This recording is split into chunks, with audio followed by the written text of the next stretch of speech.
Team India के हाथों Pakistani cricket team की करारी हार की गूंज भारत से ज्यादा पाकिस्तान में सुनाई दी। पाकिस्तान से कमाल के रिएक्शन आए। एक वीडियो में विराट कोहली के विनिंग शॉट के बाद वहां की लड़कियां कह रही हैं कि वो विराट की दीवानी हो गई हैं।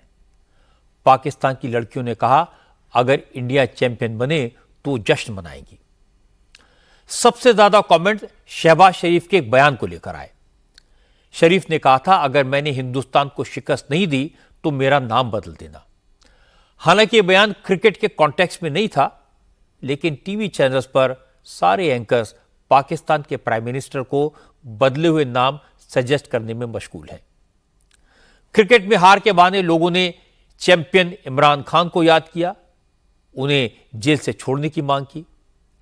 पाकिस्तान के पुराने स्टार प्लेयर्स शोएब अख्तर, शोएब मलिक, वसीम अकरम, राशिद लतीफ और मोहम्मद हफीज अपनी टीम को कोसते नजर आए। किसी ने गाना गाया कि दिल के अरमा आंसू में बह गए। किसी ने कहा, क्रिकेट में पाकिस्तान के पास अब कुछ नहीं बचा, अब खिलाड़ियों पर पैसा बर्बाद करने का कोई मतलब नहीं है। कोई पूरी टीम को सैक करने का सुझाव दे रहा है तो कोई पाकिस्तानी प्लेयर्स को दुबई से पैदल वापस आने का आइडिया दे रहा है। ये सारी खबरें दुबई में मौजूद पाकिस्तानी प्लेयर्स तक पहुंची। चैंपियंस ट्रॉफी में भारत से बुरी तरह हारने के बाद अब पाकिस्तान के प्लेयर्स वापस आने में डर रहे हैं। पाकिस्तान में लोग टमाटर और अंडे लेकर टीम की वापसी का इंतजार कर रहे हैं। कुछ लोग तो प्लेयर्स से उन पर हुए खर्चे की वसूली करने की मांग कर रहे हैं। पाकिस्तान के लोगों को प्रॉब्लम अपनी टीम की हार की वजह से नहीं है, उनकी टीस तो इस बात से है कि पाकिस्तान भारत से इतनी बुरी तरह क्यों हारा। आप पाकिस्तान से आए रिएक्शन सुनेंगे, लोगों के कमेंट सुनेंगे तो आपको अंदाजा होगा कि पाकिस्तान में भारत से मिली हार से लोग किस कदर नाराज हैं और कितने इंटरेस्टिंग कमेंट कर रहे हैं। जैसे ही दुबई में विराट कोहली ने चौका लगाकर सेंचुरी पूरी की और भारत को जिताया तो इस्लामाबाद में कोहली के फैंस जश्न मनाने लगे।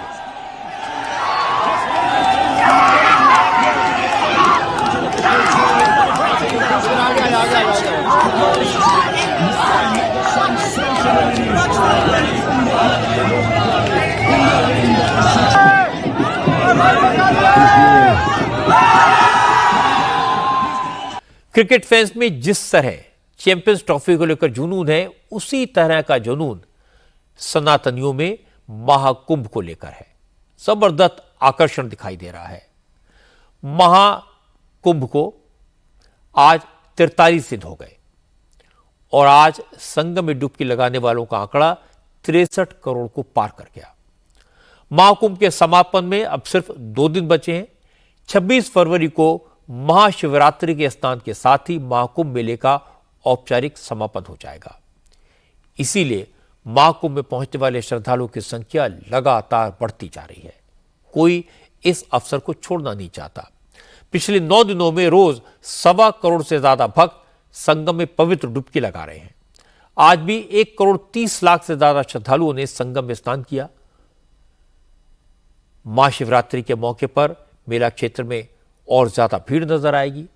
प्रशासन ने श्रद्धालुओं की संख्या और उनके जोश को देखते हुए क्राउड मैनेजमेंट पर ध्यान तो दिया है। प्रयागराज पहुंचने वाली गाड़ियों को करीब 20 किलोमीटर दूर रोका जा रहा है। पार्किंग की संख्या बढ़ा दी गई है। घाटों पर भी पुलिस फोर्स और वॉलंटियर्स बड़ी संख्या में तैनात हैं। संगम घाट पर किसी को रुकने नहीं दिया जा रहा।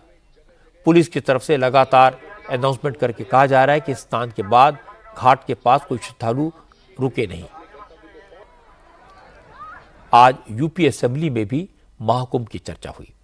राज्यपाल के अभिभाषण पर चर्चा के दौरान समाजवादी पार्टी के नेताओं ने महाकुंभ को लेकर सरकार पर हमले किए, मिसमैनेजमेंट का सवाल उठाया, संगम के पानी की क्वालिटी पर प्रश्न उठाया, गंगा में लाशें बहाने का इल्जाम लगाया। तो योगी आदित्यनाथ ने विपक्ष को करारा जवाब दिया। योगी ने कहा, जिसकी जैसी भावना होती है, जिसकी जैसी नजर थी, उसे महाकुंभ में वही नजर आया। गिद्धों को लाशें दिखी, सूअरों को गंदगी दिखी, भक्तों को भगवान दिखे और सज्जनों को सामाजिक समरसता नजर आई। किसी ने सच कहा कि महाकुंभ में जिसने जो तलाशा उसको वह मिला, गिद्धों को केवल घास मिली, सूअरों को गंदगी मिली, संवेदनशील लोगों को रिश्तों की खूबसूरत तस्वीर मिली, आस्थावानों को पुण्य मिला, सज्जनों को सज्जनता मिली, गरीबों को रोजगार मिला, अमीरों को धंधा मिला, श्रद्धालुओं को साफ सुथरी व्यवस्था मिली, पर्यटकों को अव्यवस्था मिली, सद्भावना वाले लोगों को जाति रहित व्यवस्था मिली, भक्तों को भगवान मिले। मतलब सबने अपने स्वभाव और चरित्र के अनुसार चीजों को देखा। एक ही घाट पर सभी जातीय वर्ग के तीर्थयात्री स्नानार्थी बिना किसी भेदभाव के नहाते रहे। सनातन की सुंदरता आखिर समाजवादी और वामपंथियों को कैसे नजर आएगी, लेकिन इनके द्वारा लगातार किए जाने वाले प्रश्न इनकी नियत को ही संदेह के दायरे में खड़ी करती है। आज जब नरेंद्र मोदी ने बिहार में चुनाव अभियान शुरू किया तो सबसे पहले महाकुंभ के आयोजन का जिक्र किया। भागलपुर में नरेंद्र मोदी ने किसान सम्मान निधि के करीब 21,500 करोड़ रुपए किसानों के खातों में ट्रांसफर किए। बिहार के लिए कई नई योजनाओं का ऐलान किया। इस कार्यक्रम में मोदी के साथ मंच पर बिहार के राज्यपाल आरिफ मोहम्मद खान, मुख्यमंत्री नीतीश कुमार, केंद्रीय मंत्री चिराग पासवान, ललन सिंह और गिरिराज समेत बीजेपी और एनडीए के तमाम नेता नजर आए। मोदी ने पहले अपनी सरकार के 10 साल के काम गिनाए और इसके बाद मोदी ने जंगल राज की याद दिलाई। कहा कि जंगल राज वाले सिर्फ नफरत फैलाते हैं, कभी धर्म के नाम पर, कभी जाति के नाम पर लोगों को आपस में लड़वाते हैं। मोदी ने कहा विपक्ष के कुछ नेताओं को देश की एकता और विरासत से नफरत है। वो सनातन के सबसे बड़े महापर्व यानी महाकुंभ को कोसने का कोई मौका नहीं छोड़ रहे। महाकुंभ को गाली देने वालों को बिहार कभी माफ नहीं करेगा। एनडीए सरकार भारत की गौरवशाली विरासत के संरक्षण और वैभवशाली भविष्य के निर्माण के लिए एक साथ काम कर रही है। लेकिन ये जो जंगल राज वाले हैं, इनको हमारी धरोहर से, हमारी आस्था से नफरत है। इस समय प्रयागराज में एकता का महाकुंभ चल रहा है। ये भारत की आस्था का, भारत की एकता और समरसता का सबसे बड़ा महोत्सव है। पूरे यूरोप की जितनी जनसंख्या है, उससे भी ज्यादा लोग अब तक एकता के इस महाकुंभ में डुबकी लगा चुके हैं, स्नान कर चुके हैं। अब बात करते हैं दिल्ली की। दिल्ली में नई विधानसभा का आज पहला सत्र शुरू हुआ और पहले ही दिन विधानसभा में हंगामा हुआ। जैसे ही मुख्यमंत्री रेखा गुप्ता विधानसभा में आई तो पूर्व मुख्यमंत्री आतिशी के साथ आम आदमी पार्टी के विधायक रेखा गुप्ता के दफ्तर के बाहर पहुंच गए, नारे लगाने लगे, महिलाओं को 2,500 रुपए कब मिलेंगे। रेखा गुप्ता ने भी आम आदमी पार्टी के नेताओं को अंदर बुलाया, उनसे बात की, भरोसा दिलाया कि जो भी वादे बीजेपी ने किए हैं वो जरूर पूरे होंगे। लेकिन मुख्यमंत्री दफ्तर में ही आम आदमी पार्टी ने अपना अगला एजेंडा ढूंढ लिया। सदन शुरू हुआ। प्रोटेम स्पीकर अरविंदर सिंह लवली ने विधायकों को शपथ दिलाई। उसके बाद विजेंद्र गुप्ता को स्पीकर चुना गया। मुख्यमंत्री रेखा गुप्ता और लीडर ऑफ अपोजिशन आतिशी उन्हें लेकर स्पीकर की कुर्सी तक गई। इसके बाद मुख्यमंत्री रेखा गुप्ता ने विजेंद्र गुप्ता को स्पीकर बनने की बधाई दी। यहां तक सब कुछ ठीक चल रहा था, लेकिन जैसे ही स्पीकर ने आतिशी को बोलने का मौका दिया तो आतिशी ने 2 लाइन में स्पीकर को बधाई दी और फिर तुरंत इल्जाम लगा दिया कि बीजेपी ने मुख्यमंत्री के दफ्तर से बाबा साहब अम्बेडकर और सरदार भगत सिंह की तस्वीरें हटा दी हैं। ये दलितों और सिखों का अपमान है। और इसके बाद आम आदमी पार्टी के विधायक हंगामा करने लगे। दिल्ली में केजरीवाल की बुरी हार के साइड इफेक्ट्स पंजाब में दिख रहे हैं। आज पंजाब विधानसभा में विपक्ष के नेता प्रताप सिंह बाजवा ने कहा कि अरविंद केजरीवाल और भगवंत सिंह मान के बीच चूहे बिल्ली का खेल चल रहा है। केजरीवाल भगवंत मान को हटाना चाहते हैं और भगवंत मान इस खेल को फेल करने की तैयारी कर रहे हैं। बाजवा ने कहा, आम आदमी पार्टी के 30 से 35 विधायक बीजेपी के संपर्क में हैं, इसलिए आने वाले दिनों में पंजाब में बड़ा खेल हो सकता है। जिस दिन केजरीवाल इसको डिसलॉज करने का प्रोग्राम बनाएगा, जेड़ा ऑलरेडी ऑन है, तो सबसे पहले ये जाएगा। एक ही प्रॉब्लम इधर आ रही है भगवंत के साथ एमएलएस की सपोर्ट नहीं, मगर ministry of home affairs individually इनकी एजेंसीज एमएलएस के साथ संपर्क में है। They are already in touch with 35 to 40 MLAs of the hour. ये भगवंत मान के साथ नंबर है सर या बीजेपी के साथ? नहीं, भगवंत के मान के साथ तो इसके परिवार के मेंबर भी नहीं है, मगर एमएलए जो वो सीधे बीजेपी के संपर्क में तकरीबन 35 से 40। हालांकि पंजाब में आम आदमी पार्टी के अध्यक्ष अमन अरोड़ा ने कहा, प्रताप सिंह बाजवा ख्याली पुलाव पका रहे हैं, हवा में बातें कर रहे हैं। अगर उनमें हिम्मत है तो विधायकों के नाम सार्वजनिक कर दें, वरना विपक्ष के नेता का पद छोड़ दें। अमन अरोड़ा ने कहा, पंजाब में न भगवंत मान की सरकार को खतरा है, न आम आदमी पार्टी का कोई विधायक टूट रहा है।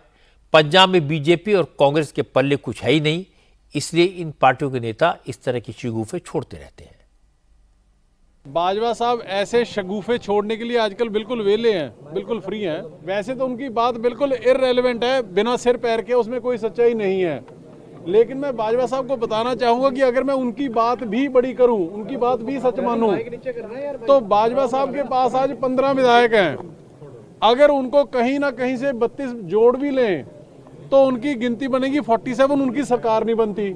हमारे पास 96 है, अगर उसमें से 32 कम भी कर लें तो वो बनती है 64, 64, हमारी सरकार टूटती नहीं। मैं बाजवा साहब को एक चैलेंज करता हूं, एक टाइमलाइन दे दें, वो 32 विधायक ज्वाइन कराने तो दूर, अपने साथ बिठा के आपके सामने प्रेस कॉन्फ्रेंस कर लें, मैं हार मान लूंगा। या अगर वो उस तारीख तक नहीं बाजवा जी 32 विधायक अपने साथ बिठा के फोटो भी खिंचवा सकते, तो विधायक से और लीडर ऑफ ऑपोजिशन से इस्तीफा दे दें। आज राजस्थान असेंबली में हंगामा देखने को मिला। राजस्थान सरकार के मंत्री अविनाश गहलोत की इंदिरा गांधी पर टिप्पणी को लेकर आज कांग्रेस ने सदन से लेकर सड़क तक प्रोटेस्ट किया। अविनाश गहलोत ने इंदिरा गांधी के नाम पर चलने वाली स्कीम्स को लेकर कांग्रेस पर तंज कसा था, उन्हें कांग्रेस नेताओं की दादी कहा था। इसे लेकर कांग्रेस एमएलएज ने सदन में हंगामा किया, जिसके बाद स्पीकर ने प्रदेश कांग्रेस अध्यक्ष गोविंद सिंह डोटासरा समेत 6 कांग्रेस एमएलएज को सस्पेंड कर दिया। पिछले 3 दिन से कांग्रेस के नेता इसे लेकर विरोध कर रहे हैं। आज कांग्रेस ने विधानसभा मार्च किया। सैकड़ों कार्यकर्ताओं के साथ राजस्थान के सांसद, विधायक और नेता विधानसभा की तरफ बढ़े। 22 गोदाम सर्कल के पास पुलिस ने बैरिकेड लगाकर मार्च को रोक दिया। पुलिस और कार्यकर्ताओं में जमकर धक्का मुक्की हुई।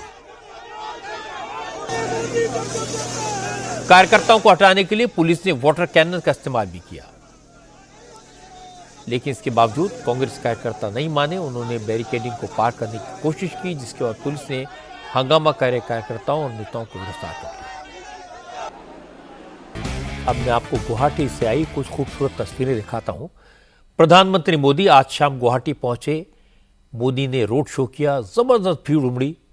कई किलोमीटर तक सड़क के दोनों तरफ हजारों लोग मोदी को देखने के लिए घंटों से इंतजार कर रहे थे। रोड शो के बाद प्रधानमंत्री मोदी गुवाहाटी के स्टेडियम में पहुंचे, जहां 8000 से ज्यादा कलाकारों ने प्रधानमंत्री का स्वागत किया। चाय बागान में काम करने वाले आदिवासियों का पारंपरिक लोक नृत्य पेश किया। इस कार्यक्रम में प्रधानमंत्री मोदी के साथ असम के मुख्यमंत्री हिमंता बिस्वा शर्मा भी मौजूद थे। ये प्रोग्राम असम के चाय उद्योग की 200वीं वर्षगांठ के मौके पर आयोजित किया गया है, जिसमें असम के 27 जिलों से आए कलाकारों ने हिस्सा लिया। इतनी बड़ी संख्या में आए कलाकारों को देखकर मोदी का उत्साह बढ़ गया। उन्होंने खुद भी वहाँ का परंपरागत ड्रम बजाकर कार्यक्रम की शुरुआत की।